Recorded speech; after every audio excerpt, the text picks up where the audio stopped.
All right, welcome to the Lilac City Leadership Podcast. This is James Krejci. And Doyle Wheeler. We're your host and co-host, or co-host and co-host. I think that's how that goes. Host times two. So, an awesome show brewing for today. This is the start of our season 3 of the podcast, which is tough to believe. Crazy. And it's actually funny introducing this show because we're a traveling podcast for those of you that are tuning in for the first time. So we're a guest here at City Hall, and we have a guest on our podcast, and it happens to be Mayor Nadine Woodward. So, well, hello. Mayor, welcome to Thank our podcast, you. and thanks for hosting us here in City Hall. And Absolutely. we're super excited to jump in and get started on our episode today and kick off season 3. So, a little bit about the podcast. It's just a quick highlight of what the show's about.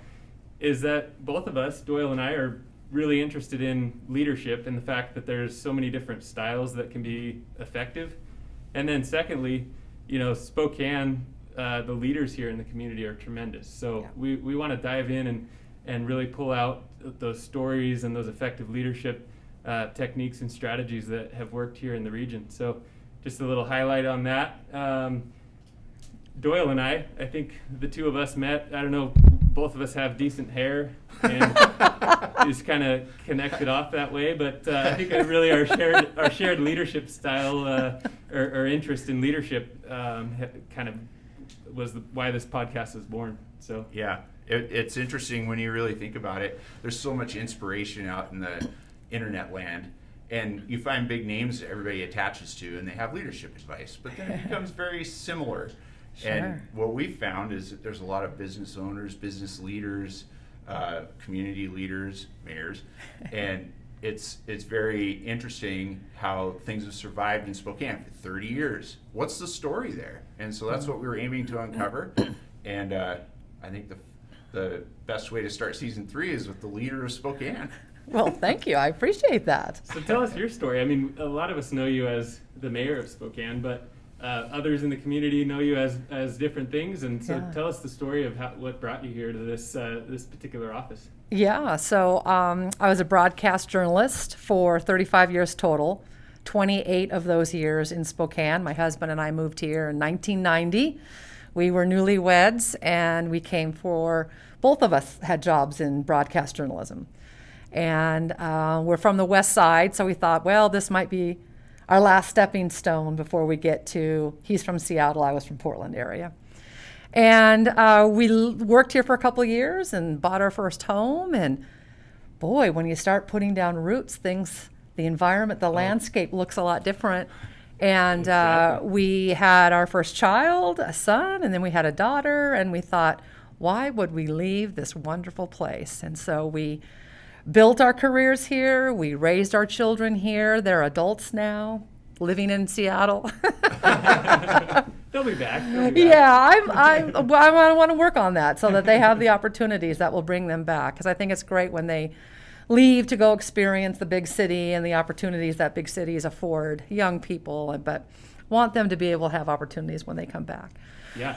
But after 28 years in Spokane of reporting on people who were doing wonderful things in the city and doing them because they love the city so much, I wanted to be one of those people. Yeah. And I wanted to be the person who was doing great things. And so I've always loved politics. In television, when we used to do election coverage the old-fashioned way, when it was, you show up at the polls and throughout the night, you got to see the precinct results come in, one precinct by one precinct, and the numbers change throughout the night. That's the Super Bowl of news, really, is election coverage, Absolutely. and I loved it. No knock against the mail-in ballots, but just the suspense of covering it. So I've always liked politics. I've always liked that arena. Never considered myself to be a politician or someone who aspired to be a politician, but I think in life prepares us for things we have no idea that we're going to be doing down the road. Sure. And so life did prepare me for this role. My husband and I are also business owners. And so we had that lens as well. So I had a community lens, a business owner's lens, and just wanting to, later in life, do great things for my city. So decided to run for the biggest office in the city I love, where I can have the biggest impact. And it was very much a grassroots campaign. This is a nonpartisan position. Okay. So it doesn't matter if you're Republican, Independent, or Democrat. When the snow has to be plowed and the potholes have to be filled and the garbage has to be picked up every week. And so I'm glad for that. So Yeah. I didn't take any party endorsement okay, or funds. Mm-hmm. I ran a very, just a grassroots campaign. I think obviously the name identity of being on television for 28 years helped, and the fact that I don't come from a place of politics. Yeah. I don't necessarily think that's the best experience, but I did come from a place of trust, the trust that I had built with viewers over almost 30 years. And I Yeah. think that propelled me past the finish line. Nice. Yeah, That's awesome. yeah. So is this when did the actual vision of becoming mayor start to take shape? Was there ever a day where it was like, man, that could actually be a reality, and then you went for it? Or was it just kind of a gradual? It was really a gradual. I mean, Yeah. I had been approached over the years about running for something or doing something. Never thought it would be mayor, though, really. And that just came kind of organically and kind of late. I just realized that the career that I had, I absolutely loved, but it was time for a change. It was time to do something else. And again, wanting to be the doer, to Yeah. do great things. And I just thought, I can't think of any other more impactful role to impact my city than this. That's true. That's That's good. Mm-hmm. Yeah. Yeah. It's awesome. Well, so I actually worked with you in the newsroom for a Yes, while. Doyle, we did. Very minimal, and I can't really take any credit for anything I did. However, I did get to experience the true Nadine in the newsroom, and I can't express this enough. And everybody that I've told since that experience is what you see on the camera is genuine, it's real, but there's more to that story. And anyway, I could go on and on about some of the stories I experienced there, and I don't know that this is the place for that because I'm not trying to hype you. I Yeah. appreciate your kindness and the natural spirit that you have to just be open and warm to people. So the camera Well, can't thank capture you. that. Yeah. Thank Anyway, you. I appreciate that. so that said, what do you find as a parallel as being a news anchor versus a government leader? Yeah, leadership is leadership. And stepping into 2020 the way I did, my first year in as a public servant in public office, nothing could have prepared you for what 2020 brought all of us, whether you're a new politician, a new public servant, or a veteran in this field. So I just really leaned on those leadership qualities that I was able to, evolve and grow into as a journalist, because as the primary news anchor in every newsroom I worked in, that innately is a leadership position. So I got to work at several television stations in different environments and dynamics, and so that really, I think, prepared me. But I think some of the parallel qualities of being a journalist or a reporter that helps in any leadership position are you have to be a good listener. Mm-hmm. And you have to listen to someone in order to tell their story. I think listening is an overlooked and underutilized skill in many professions, but certainly in leadership. Everybody wants you to tell them what you think should be done. I think listening is, when you speak, the Dalai Lama said this, when you speak, you just repeat what you know. But when you listen, you learn something. And so I think as a leader, I don't come to this office knowing everything. I don't have the answer to everything. I have ideas about what I want to do, but I have subject matter experts in every division in City Hall. And I have 13 or 14 cabinet members. They are the experts. I lean on them. And I love the idea of having great people working for you, surrounded by people smarter than you are, who give you choices. And I feel like I can make the best decisions for our city when I'm given choices. Right. And so listening, I think, is one of the most important skill sets of a leader. Right. There was a lot wrapped up into that. I love that. No, it's awesome. Like, there's a lot of trusting experts that are part of your team, and all that's wrapped up into listening as well. And I just had a squirrel moment, so Doyle's going to kick me. But do you ever? This is just a little bit of humor, but do you ever find yourself kind of slipping back into the news anchor cadence when you're going to announce something, or you know what I'm saying? Yeah. News anchor has that kind of certain cadence to their voice, and maybe you get excited about something and it kind of creeps back out.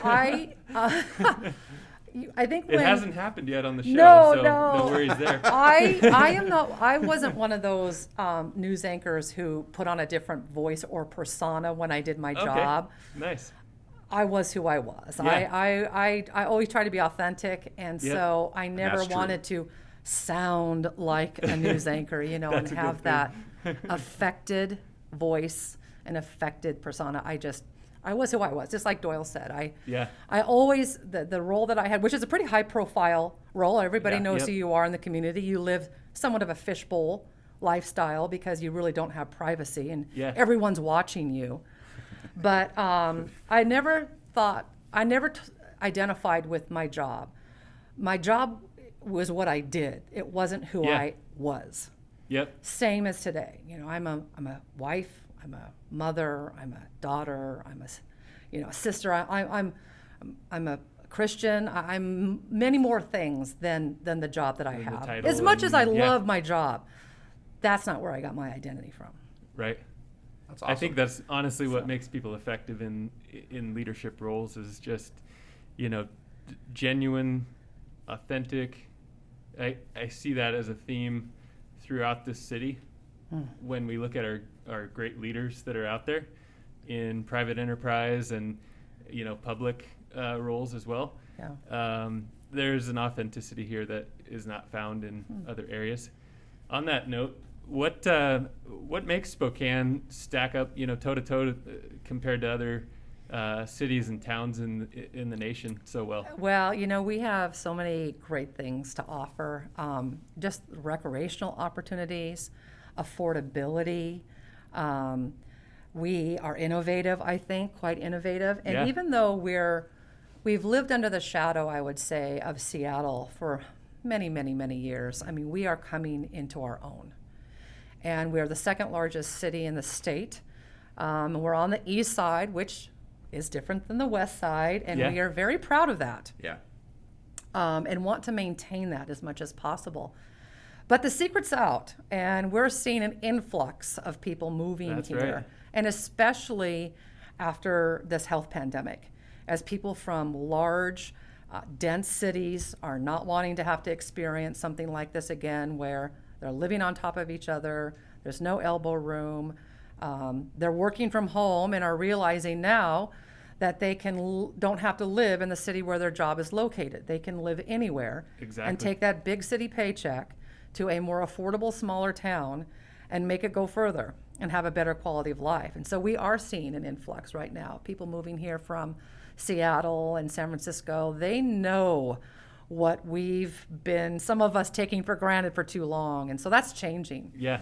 But they are seeing that you can work from almost anywhere. And if you do work downtown, which unfortunately a lot of people aren't right now, so we don't have the tens of thousands of people who typically work downtown, adding to that vibrancy of our downtown. But when you're minutes away from the Centennial Trail, and on your lunch you can go for a bike ride or a jog and be right back at work, within 30 minutes. And all those things, the Four Seasons and all the outdoor activities that go along with it, and the fact that it is affordable, that is changing.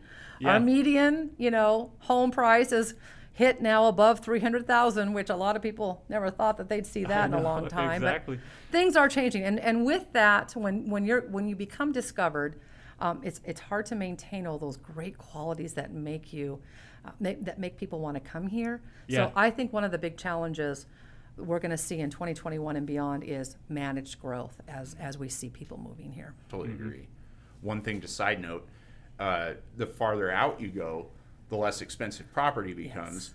A little more to care for and a little longer drive. But let me just share the drive between living in Seattle an hour away for 2 hour to a 2 mile drive. You can go almost 30 miles here in 30 minutes. Like so you can it's beautiful. It's You're beautiful. looking at Absolutely. scenery and all that along the way. So and the north-south freeway is getting closer. Yep. So I mean, speeding to the valley is is access. It's Absolutely. good. And you can work in another state Yeah. here. I mean, we're close to the Idaho border, and we have people who live in one state and work in another, and that's a 30-minute commute, which is nothing compared to most big cities. I sound like I'm hyping real estate, but I just love our city. And I want people to experience it. Yeah. It's good. It's good for everybody. It is. Doyle's Absolutely. not actually a real estate agent, contrary No, to he is not.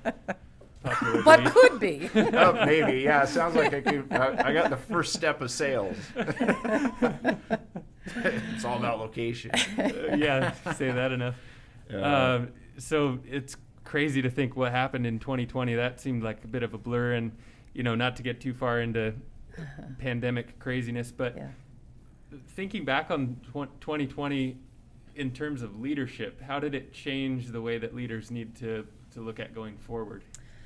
Well, I'll tell you what, it put us in a tailspin. Yeah. The first 2 months of me taking office in 2020, we had 4 positive COVID patients sent to Spokane Sacred Heart Medical Center because of our pathogens unit from the cruise ship. We didn't even have a positive case here yet. Yet we had 4 patients sent here. And I got a call the day before from the federal government that said, Mayor, we have 4 patients, COVID patients who are coming to you for treatment. I'm like, okay, well, we'll get ready for them. Well, Sacred Heart is one of 10 hospitals in the country that have this pathogens unit, and the staff there have been training for 4 years for this moment. So, but I'll tell you, the response from the community was, how could you let them come here?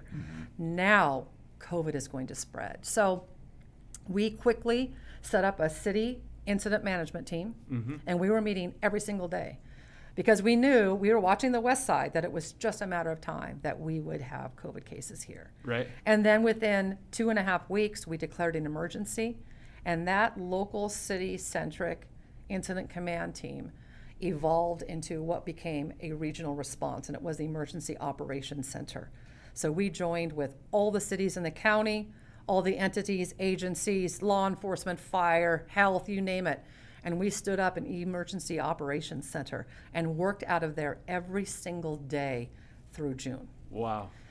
And so the priorities that I came into this office to pursue in housing, homelessness, economic development, public safety, all shifted to respond to COVID. But we still did. I mean, we still, we had to house our homeless and offer healthy sheltering. We did 24/7.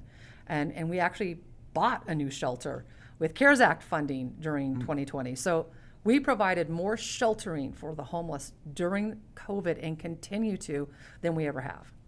Wow. Housing, of course, we had moratorium on evictions so that people wouldn't lose their homes if they were losing their jobs and couldn't pay their rent. So that was something that we worked with locally, and then it kind of went to the state. On the economic development, well, now that's economic recovery. I was really looking forward to building on the momentum that was in place when I took office. And now it's about recovery. And public safety. I mean, and within the first month or two, I was able to move the downtown precinct back into the core of downtown. Right. So they have a new precinct. We have a 10-year lease on that. We just got 5 new officers and a sergeant this month from the public safety levy that was passed in 2019, Awesome. which was to increase our staffing, patrol staff. So anyway, it kind of shifted. And we're still, the one thing that came out of it, you guys, that was so incredible was that regional collaboration, where we had never had an event that brought the entire region together. And I knew what we could use that collaboration for all these other initiatives and things that we're going to be working on in the future, because now we have the framework for it, and it's fantastic. Nice. Yeah. A lot of positive that came out of it, and that's really a testament to the leadership that we have in this region. Really, Absolutely.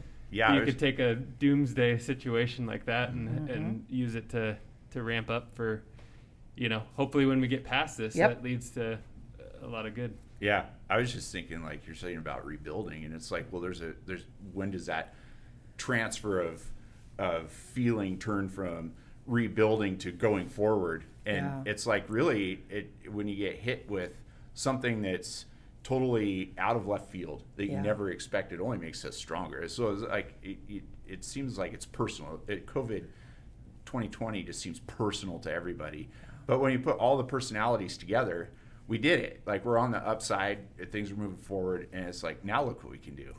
And I think that is a testament to Spokane. I mean, we are strong, we are resilient, we always come together for no matter what. I mean, being in news for 28 years, it was whenever we needed, whenever there was an outpouring of support from the community, it was always those who had least to give that gave the most. I mean, that's what we are. That's what we're about. And COVID didn't change that. COVID made it even stronger. Enhanced it. Yeah, I agree. Wow. That's cool. So Rendered us speechless. Way to yeah, go. exactly. No, I had a question that's kind of bouncing around in my head, and it has for some time, and that is politics balanced with leadership. And when I say politics, I guess there are politics in private enterprise. There's politics wherever we go. So we'll frame it that way. But how does a great leader balance the politics of making people happy and actually making good decisions? And I think where that ties into private enterprise a lot of times is you get feedback from your employees, you get feedback from your customers all the time. And you do have to take some of that, but you also you're in a position where you also need to interpret that to what does it mean for my company, or what does it mean for my city? So a lot in that, but how do you balance those two things? Well, and we certainly have politics in City Hall, right? But I think the community's lens is they see the city as the city, whether it's the mayor's office or the city council, even though we're different branches of government. I'm executive, they're legislative. I'm the CEO of the city. They're the legislative arm that passes the ordinance and makes the laws, and then I implement them. But coming into this office, having seen the gridlock that was in City Hall for the couple of years before I came in, where we had, a former mayor and a city council that just was not talking to each other. Regardless of how it got to that place, I came in with the goal of changing that. And the only way you can change that is to build relationships. It's all about relationships. And I spend a majority of my time, and will always, building those relationships, because I have a city council. We don't always see eye to eye, but we have a lot of common ground. And so we identified the common ground, and we lean in on the common ground to do what's best for our city. On the issues that we don't agree, it's because of those relationships where you also build trust, that then you can have those tough and honest conversations so much easier when you have that. And we operate on two principles, and we set this early on. Number one is that we don't surprise each other. If I'm going to do something, they may not like it, but I'm going to let them know ahead of time so it's not a surprise. No surprises. And number two, we do not disparage in public. I may disagree with you, but if you vote a different way or you're pushing something that I don't agree with, I'm not going to tear you down personally in public because I disagree with you. Right. Smart. Love So, Oh, wow. That's good advice. So all the way around. That goes right all the way down to the neighborhood, your neighbor next door. It's all about relationships. Yep. I think we have a covenant in our neighborhood. We're not allowed to paint our house or change anything unless it goes by the architectural committee. And I think it's smart because we don't like bright pink houses in our neighborhoods. Yeah. But all I'm getting at here is that knowing your neighbors, you don't have to ask for permission because you already know they're accepting of your style and what you want to do. And that goes right into City Hall. I think it's amazing. It's the foundation of leadership, and we haven't relationships. We haven't had the drama. And I think there's some people, with I'll just that. be honest with you, there are some people who are like, well, where's the conflict? We have headlines Come on now, to write. this is what we're used to. We Yeah. have news to cover. Where's Yeah. the conflict? Yeah. And they haven't seen much of it. Yeah. And I'm proud of that. That Yeah, is you should impressive. be. That is impressive. I think it's cool. And I actually, I've been oblivious to it because I guess no one says anything. I don't say anything unless something's wrong. Yeah, Right. yeah. So kudos. Thanks. So there's a curiosity question. Some people in politics, I imagine, that have just been beat down over the years from the politics of it all, the drama of it all. How do you reach out and bring those people back up? Like, come on, let's just do what actually matters. Yeah, I just think setting the example. And, Yeah. I think being a new administrator, we have a new administration now, being the new mayor, having somebody new is kind of a fresh start. Yeah. And so, I'm just a natural collaborator anyway. I like unity. Mm-hmm. I like bringing lots of people. I'm also, as far as my leadership style, I'm pragmatic. I mean, I'm not going to tell you I have the answer. I want to bring everybody together. I want to listen to lots of voices. I want diverse opinion and ideas and perspectives. Yeah. And then that helps me, as I said before, make better decisions. Exactly. So I like to be that convener. I love that role of bringing people together. And right now, because as I mentioned, the way we responded to COVID out of the Emergency Operations Center, collaboratively working as a region, we are now addressing homelessness in that way, in a way we've never done it before.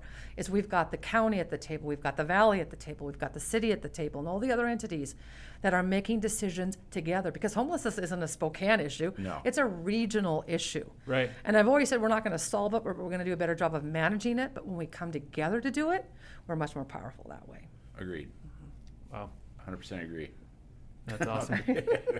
So we won't ask about homelessness. We're not going to ask. I had another little. Still a lot of work to be done. Yeah, I know. For sure. That's a debatable topic all the way Yeah. around. It's sad. Yeah. At the end of the day, it's sad on every side. Well, it is. And, when you see people living on the street, we shouldn't want to allow that. I mean, and it's not because you don't want to look at the person when we want to clean it. That's not the best outcome for our city, is to have people living on our streets. No. We want better for everyone who is here. But my priority is to invest. If we're going to invest tax dollars into this issue, it's going to be with programs that move people out of homelessness, not just keeping them where they are. That's leadership. Yeah. That's the only way you're going to move the needle on it. Absolutely. Encouragement. That's probably the biggest compassion, is to encourage. Like, we've all been in low spots before. And yeah, it's easy to be instantly like, you're trashing my property and things like that. No one likes that, period. And I don't think that's really normal for a typical human to think that it's okay to trash someone's property. It goes to show you there's a foundational issue, needs to be addressed. And if you can encourage and enable somebody to see past that, move forward and become a contributing human to society, Exactly. it's going to make them a better person all the way around. And we want that. Yep. Yeah, agreed, 100%. That's not even an opinion. Hey, it's recorded. That It's should in just the be dictionary. It's a fact fundamental now, right? way of how you address it. Yeah. And you have to meet them where they are. You have to know that there are many reasons that got them there. And you have to be able to have the resources. I would rather spend money on resources that, again, stabilizes them, and whatever it is, if it's an addiction or a mental illness or job training or whatever it is to get them to permanent housing, we work on that to rehabilitate and make them a member of society again. Yeah, you know? yeah, it's hard. You can't afford it. Boy, I don't mean to be drilling down on this. It's a topic, it's a thing, but Drill, still, Doyle. Drill. drill, go. But from a leadership point of view, I mean, I think everybody has opportunity to help someone move to the next stage in life, and maybe it's not even an opportunity. It's more like it's our duty to help our neighbors. That's just the way it is. It's being a good citizen.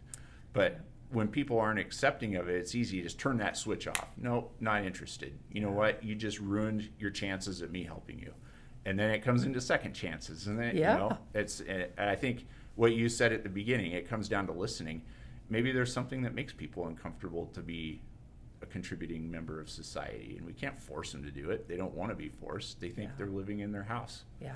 So- Yeah. And then the question becomes too, how much of a role does government play in that? I know. It's hard. Is government the answer to that? Or is it a combination of the private sector, the community, the faith community?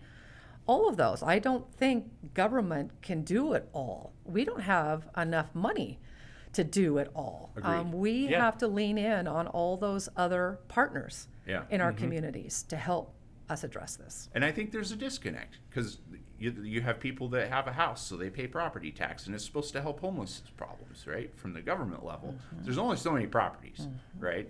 So at some point, there has to be a push me pull you, like a person that's defiant and likes their position on the street and doesn't want the help. Well, how do we move past this? Like, how do we get forward? How do we go? And it's hard, and a government can only go so far, and then it becomes a citizen situation, and then no one likes that because they're paying the property taxes. It's a boot loop. It's just it's weird. I think it'll all evolve. Homelessness isn't a secret. It's been around since the beginning of time. Yes. So, like, yeah. But like you said, I think it's cool that we have a framework now with the different areas working together within the region to solve crisis and challenges, and it can be applied from not only pandemic but homelessness and driving positive things as well. So very excited to see that play out as well. We have a segment in our podcast. Maybe Doyle, you can kick us off the seventh inning stretch. We just kind of fire a few rapid questions at you and keep it light. So, all right, Doyle, you want to take us away? Yeah, love it. So, so this is a deviation from leadership. This becomes a little more personal and fun. So, tell us your favorite Spokane entertainment. Oh, wow. You know what? Almost any event that we put on. I'm a huge fan of Hoop Fest. Yes. Love Bloomsday. My kids and my husband have played in Hoop Fest almost every year that we've lived here.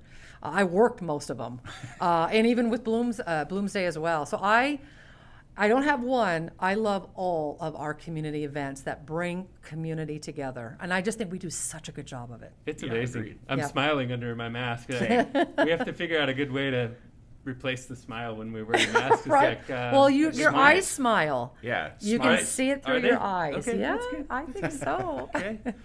Yeah, and for anyone outside of Spokane that's listening to this, Hoop Fest is the largest 3-on-3 basketball tournament in the world. Yes. And it happens in Spokane, shuts down the whole city for 4 days. Yeah. Everyone here loves it. You don't even have to like basketball. You come down and check out Hoop Fest. Exactly. So, I always say it's a community reunion. It's like you can go to Hoop Fest where we have 250,000 people on the streets of downtown Spokane. Of course, it's spread a little bit north now and a little bit south, but where you don't see somebody all year, but you see them at Hoop Fest. Exactly. You know? Yeah. It's great. Yeah, Love it. we're looking at it's on our list. We're hoping to get Matt Santangelo on the show. So, oh, you've got to get Matt. Yeah, he's great. We got to learn the backstory of Hooptown. Yeah, it's gonna be good. Yeah.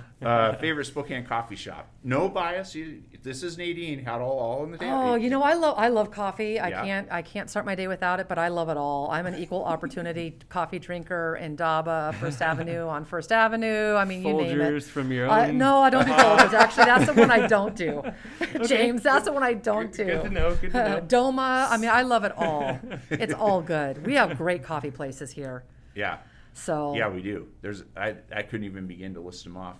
James and I are coffee nerds. Oh, yes. We have our own. There's some good spots and some lesser known ones coming up. Have you been to First Avenue? Oh yes. Yeah, that's a good. I just love that whole approach to all organic and Exactly. And I'm not gluten-free, but their gluten-free bakery is great. Amazing. I mean, we have so many great options. Sometimes the gluten-free is actually better. This sounds goofy, but my sister-in-law is celiac, and so she makes these black bottom cupcakes, and she makes them both ways, and I definitely love the gluten-free ones. And wow, that's great. Yeah. Yeah. So the First Avenue the coffee is from Roast House. So yes. that Roast House coffee's been in town for 10 years. Yep. And the first time I tasted Roast House still tastes the same. And the beans are different every year. Yeah. They're just good. They know how to get the right taste. So First Avenue is definitely one of my favorites. I like them all as well. I do too. Yeah. I'm unbiased. Yeah. I just love coffee. Ladder's great. I mean, we just have so many great places, and I love all this avocado toast stuff. Oh yeah. Have you had that? Like Indaba has one with kimchi on it. It's unbelievable. And they make their It's own really good. kimchi in house. We have so many great options. I think Ladder does that as well. Doyle and I think went and had some of that. Yeah. And it's like, how good could avocado toast be? But I it's know, like right? an experience. Pretty So- impressive. Favorite Spokane restaurant? Oh, I'm an equal opportunity. I'm a foodie, and I love every ethnic type of food. I love right now, it's Wooden City. Awesome. Where is that? That's on Riverside, right next to 24 Taps. Oh, They yeah. opened late summer, fall of last year. Yeah. Was doing great business, and then the November shutdown. Yep. They've been able to open up a little bit more because of the permeable wall situation, but very, very good. I would highly Really? recommend it. Yeah. I'm gonna have Just to looking check at that their out. Instagram makes me hungry. Oh yeah, yeah. pretty cool. Good food. Good food. Okay, favorite post-COVID pastime? Post-COVID. Well, I would say post-COVID. Pre Well, and you know- post-COVID. I just read it verbatim. For me, It should be pre-COVID.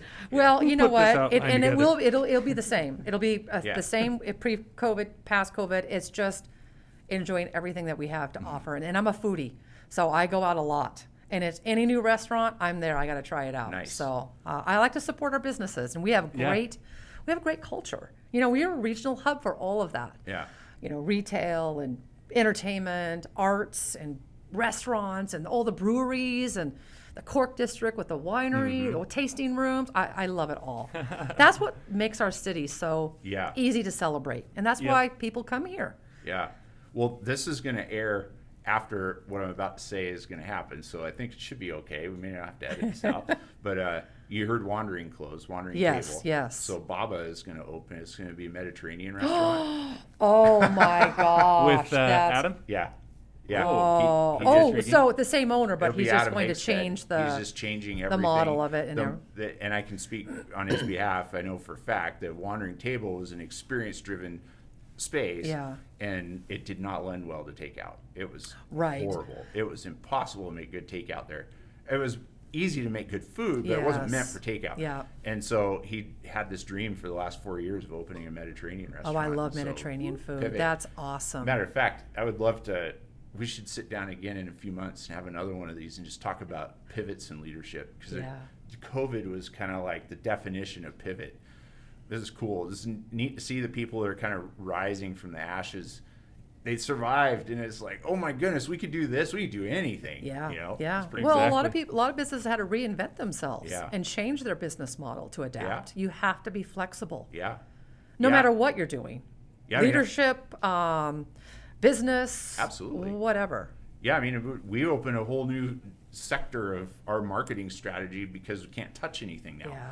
So it's like you got to do everything visually, which Mm-hmm. is great. I love it, but at the end of the day, it's totally different in the restaurant setting. I mean, Oh yeah, coming out of when people are back to normal, yeah. heavy, Whatever air that's quotes, gonna look whatever like. that's going to look like. Normal will it- be abnormal. It'll Yeah. be- It'll yeah. take 5 It'll be years good. to feel okay, in my opinion, in a restaurant. And that's another whole subject. You could Yeah. do a whole podcast or two on Yeah. what we're going to learn from COVID. Mm-hmm. And I think sociologists and psychologists are going to be studying this and researchers for a long time Yeah. on the impacts Yeah. across the spectrum. Yeah. Whether that's education, mental health. We're looking at crime numbers from 2019 to 2020 and what that looked Oh, like. yeah. I mean, it's just amazing. We're going to be learning a lot. Yeah. Yeah, it'll keep us busy. Yep. That's good. So we'll put you on the schedule for every 3 months. Yeah, Let's do a quick, Just a well, quick we'll be check-in we'll here. be your voice box. We'll build the platform. Nadine speaks. So Well, who- it's a great way to share what we're doing. So, Yeah, no, exactly. this is great. This is awesome. It's it'll an all honor be to have you. grassroots, just like your Yeah. campaign. yeah. It'd be good. So what or who inspires you for your leadership style? You know, I worked for a really great general manager. His name was Bud Brown. He's since passed. That was when I was working at Crumb TV. And he was there for 4 years, and all of us knew the minute he was there that this was truly the best experience we probably ever have Wow. with a leader. And he made you feel like you were always the most important person in the room. He would stroll through the newsroom weekly, handing out candy and just talking to people with a big laugh and just the bright spot of your day. And he always listened. And so he was there 4 years, and I know the news anchors, we would put on an appreciation dinner for him at one of our houses every year. And we were always saying, you guys, these are our golden years. Yeah. We've been in the business a long time. We doubt we're going to see this again. And he had that kind of an impact on all of us. So I always looked to him and what he brought to the workplace, and really would like to be that type of person. He was just a wonderful man. Isn't it funny how people's names fit them so well? Like when you say the name Bud Brown, it just makes me feel good, feel warm. And he was like, a big guy. I mean, he was just full of laughter, full of life, and it was contagious. You wanted to be around him. It was just awesome. that type of person. That's awesome. That's cool. So what advice do you have for just anyone who might be listening to the show that's looking to maybe expand their own leadership capabilities? It could be, somebody that's cleaning a building and wants to just improve themselves, or, somebody running a private enterprise in the region or beyond. I always look to those who I admired the most and tried to emulate them. In my own way. And I would just suggest, I think most people have someone that they've either has been in their life, or maybe even somebody they saw on television. I don't know. And try to emulate that person, but in your own way. Mm-hmm. Be the type of person you want to work for. Be the type of leader that you want someone to lead you, and you will evolve to be that person. I really believe that. That's awesome. It's good advice. I like it. I was about to write it down, and then I realized we no. have it on recording, so we can just listen to it all the time. Now I feel like I need to fire myself. Oh, Oh, man. Sometimes you need to fire yourself and then rehire yourself. Yeah. yeah. Does that make There you sense? go. Yeah, that's actually good. It's always good to get, I don't know, I've had, in my past experience, I've had times where it's like, experience will just take you to the curb. And it's like, I wish I could always live at the curb level, because you're always looking up. Everything is good going forward. Everything is good going forward. And I have to check myself every time when things are starting to go smooth. It's like, okay, buddy, back up. This is not how other people want to see it go. Yeah. And not that they don't want to see you succeed. Sure, That's not what sure. I'm getting. I'm talking leadership in general. Like, people to be a good leader, it's okay to get back to the curb, back against the wall. Makes you stronger, makes you power forward. Yeah, it's good. Yeah. It's good. So you'll get a little view into my brain here, but when you have those moments, those tough moments, do you guys have that sweatshirt that you put on and it's just like everything's good? Yeah, I have a jacket. I have a jacket. Seriously? I have a Oh, particular wow. sweatshirt. If I put that thing on at the end of the day, I'm just like, everything's good. Oh, yeah. Yeah, it's funny. I don't get to wear it much because it's always warm in the house. So I digress, but that was another Actually, squirrel moment from. You don't have to. Don't worry. I have a hat too. I have a hat. When things and get real tough, it's really worn out. It's really bad. I'm not allowed to wear it anymore. Oh, that's funny. I think It's I might been have put through the ringer, huh? It's been put, yeah, it's still hanging on the wall. I still have it. I'm that guy. That's awesome. Well, Mayor Woodward, it's been an honor and a pleasure to have you on our show, Lilac City Leadership. And thank you for taking the time. I know that our listeners are going to get a lot out of this. Oh, So. good. Yeah. Well, thank It's awesome. you. Yeah, for- there's so much more to say. I think if you're open to it, would love to regroup and Absolutely. Okay. Absolutely. Yeah, that'd be good. We'll have a different story to tell. And Absolutely. it'll all be Awesome. good. It'll just be a different story. It'll be different. It'll be good though. Yeah. You got to stay positive through all of this, and you got to have hope. Hope is what gets you through anything. Yeah. Once you lose hope, you're in trouble. And so we've tried to always look at the silver lining, being positive, and in our messaging and communication with the community, offer hope. Yeah. Wow. Thank you. Well said. Again, this has been the Lilac City Leadership Podcast, and thanks to all who are listening and continue to listen and support us. We'll catch you later.